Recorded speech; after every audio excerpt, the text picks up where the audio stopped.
ನಮಸ್ಕಾರ ಗೆಳೆಯರೇ, ನಾನಿವತ್ತು ನನ್ನ ಫ್ರೆಂಡ್ ಪ್ರತಾಪ್ ಅವರ ಮನೆಗೆ ಬಂದಿದ್ದೇನೆ.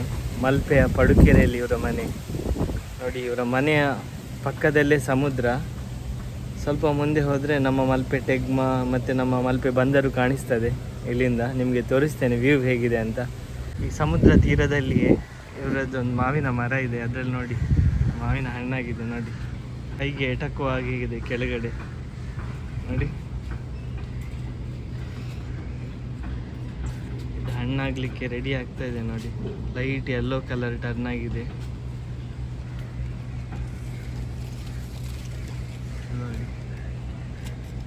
ಖುಷಿ ಆಗ್ತದೆ ನೋಡುವಾಗ ನೋಡಿ.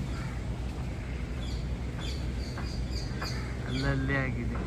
ಈ ಸರಿ ಫಸ್ಟ್ ಆಗಿದೆ ಅಂತೆ ಅವ್ರು ಹೇಳಿದ್ರು. ಹಣ್ಣಾದ್ಮೇಲೆ ನಂಗೆ ಕೊಡ್ತೇನೆ ಅಂತ ಹೇಳಿದ್ದಾರೆ ನೋಡಿ. ವ್ಯೂ ತೋರಿಸ್ತೇನೆ ನೋಡಿ.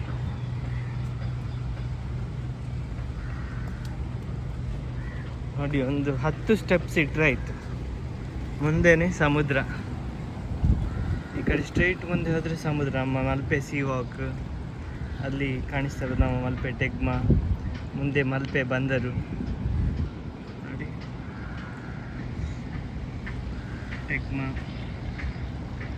ಇಲ್ಲಿ ನದಿ ದೋಣಿ ನಿಲ್ಲಿಸಿದ್ದಾರೆ. ಇಲ್ಲೇ ದಡದಲ್ಲಿ ನೋಡಿ ಕಟ್ಟಿಟ್ಟಿದ್ದಾರೆ ನದಿ ದೋಣಿ. ಇದು ನನ್ನ ಫ್ರೆಂಡ್ ಪ್ರತಾಪ್ ಅವ್ರದ್ದೇ ದೋಣಿ ಇದು.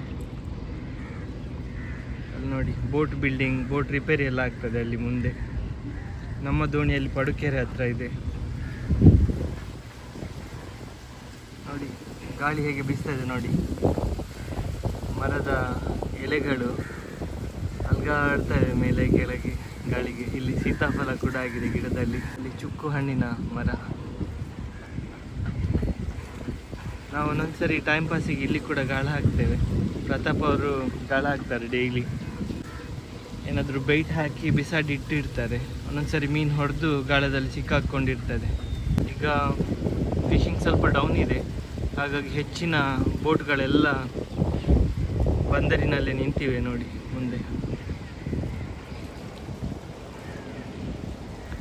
ಬೋಟ್ಗಳು ಹೊರಗಡೆಯಿಂದ ಹೀಗೆ ಒಳಗೆ ಬಂದು ಈ ದಾರಿಯಿಂದ ಸೀದಾ ಒಳಗಡೆ ಹೋಗ್ತದೆ ಬಂದರಿಗೆ. ಅಲ್ಲೆಲ್ಲ ಮೀನು ಅನ್ಲೋಡ್ ಮಾಡ್ತಾರೆ, ಖಾಲಿ ಮಾಡೋದೆಲ್ಲ ಅಲ್ಲಿ. ಹಾಗೆ ಸುಮ್ಮನೆ ನಿಮಗೆ ತೋರಿಸೋಣ ಇದನ್ನೆಲ್ಲ ಅಂತ ಸುಮ್ಮನೆ ಒಂದು ವಿಡಿಯೋ ಮಾಡಿದೆ.